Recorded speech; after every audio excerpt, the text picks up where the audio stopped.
Shalom, selamat pagi dan salam sehat bagi kita semua pendengar renungan pagi di channel YouTube Pendeta Mangatur Manurung. Semoga kita penuh sukacita yang dari Tuhan kita. Marilah mendengar firman Tuhan yang menjadi landasan dalam beraktivitas dan berkarya satu hari ini, yakni firman Tuhan yang tertulis dalam Kisah Para Rasul pasal yang ke-22 ayat yang ke-15. Kisah Para Rasul ayat 22 ayat yang ke-15, beginilah bunyinya. Sebab engkau harus menjadi saksinya terhadap semua orang tentang apa yang kau lihat dan yang kau dengar. Demikian firman Tuhan.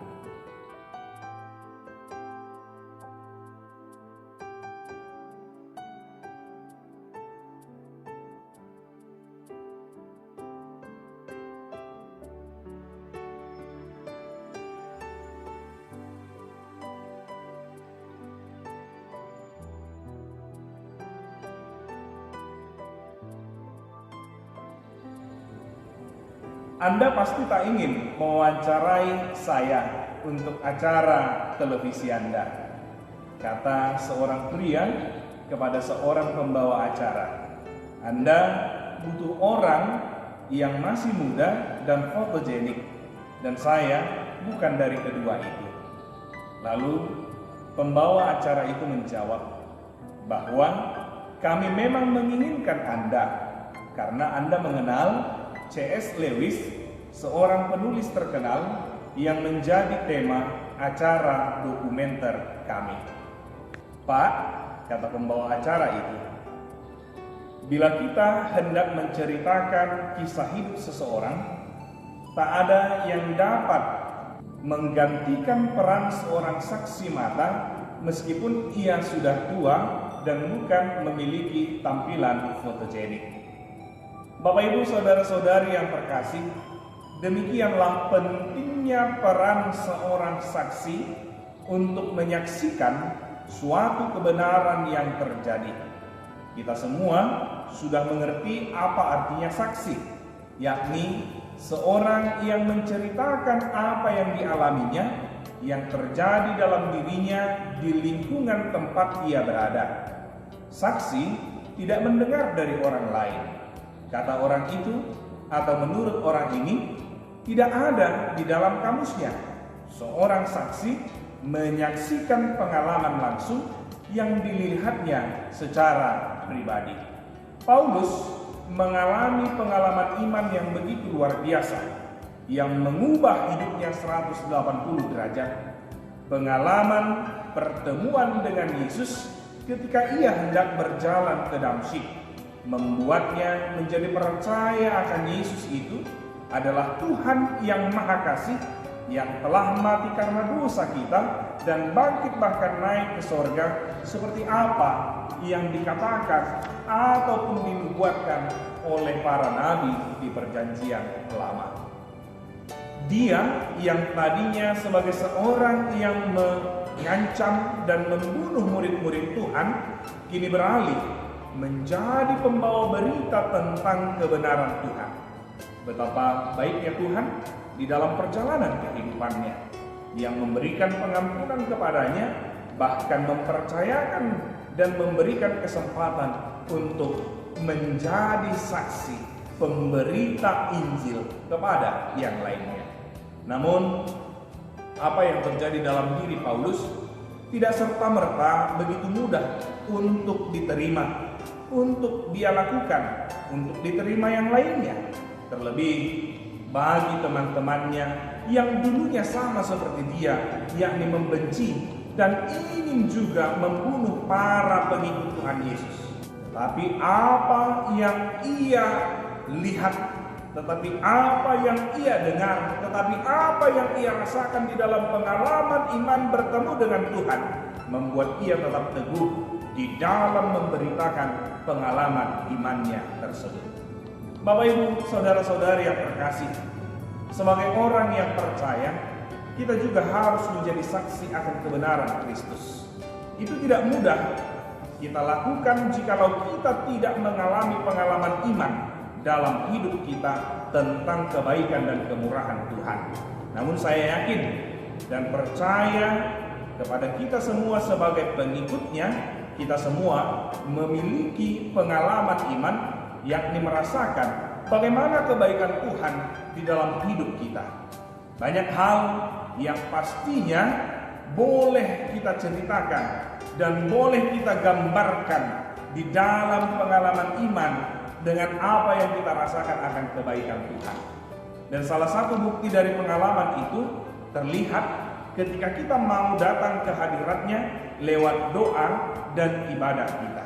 Namun, pengalaman iman yang kita rasakan tentang kemurahan Tuhan tersebut tidak cukup hanya kita rasakan sendiri, tetapi lebih dari itu, yakni pengalaman iman itu membuat kita pergi kepada yang lainnya untuk menceritakan apa yang kita rasakan dalam pengalaman iman tersebut.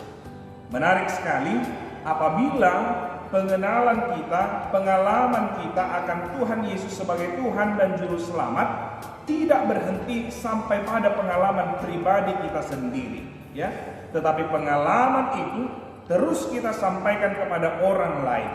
Pengalaman yang terus kita bagikan agar mereka juga mengalami pengalaman dengan Tuhan dan Juru Selamat mereka secara pribadi, membuat mereka tetap bersyukur kepada Tuhan. Pengalaman yang nyata, yang bukan hanya secara kata, yang bukan hanya secara verbal, bukan wacana atau bukan bahan diskusi semata. Dunia tidak membutuhkan kesaksian verbal yang hanya diucapkan tanpa ada realitas kehidupan manusia baru.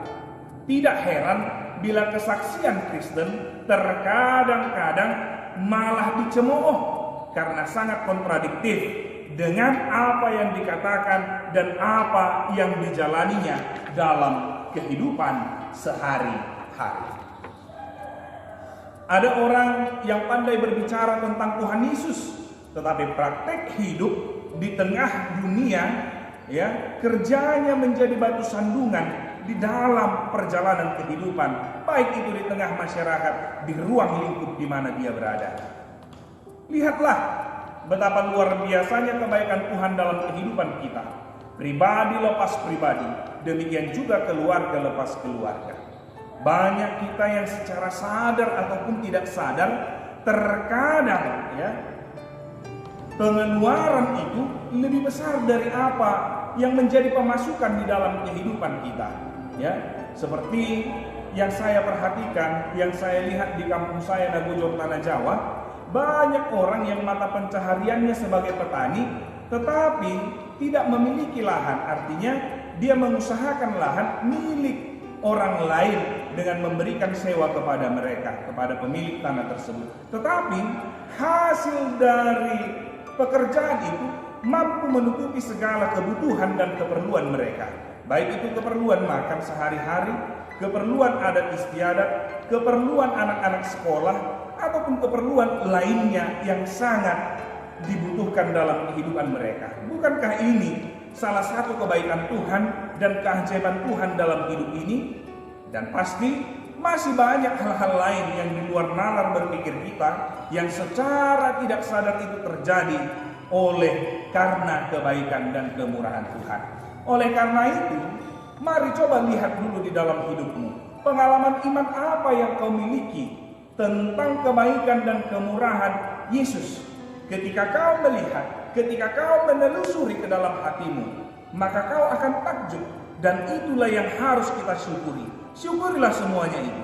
Tetapi ingat, Tuhan tidak hanya menginginkan kita datang kepadanya karena kebaikan yang diberikannya yang telah kita rasakan, tetapi Tuhan menginginkan kita pergi kepada yang lainnya untuk menyaksikan kebaikan yang telah Ia lakukan kepada kita, sehingga mereka juga mau bersyukur kepada Tuhan atas kebaikan yang telah dianugerahkannya. Dan orang yang percaya semakin bertambah-tambah karena kesaksian-kesaksian ataupun kisah tentang kebaikan Tuhan di dalam kehidupan kita.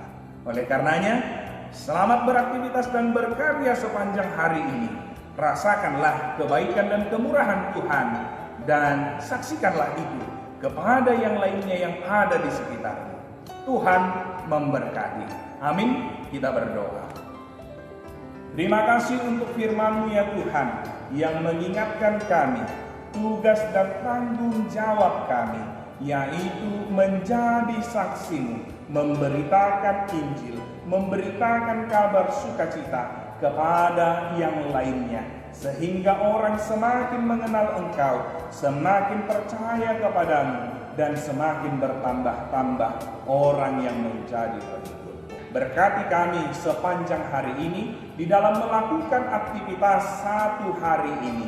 Biarlah lewat aktivitas ini nama-Mu yang kami muliakan dan kami mau bersaksi akan Engkau. Ampuni kami dari dosa. Dalam Kristus Yesus kami berdoa dan bersyukur. Amin.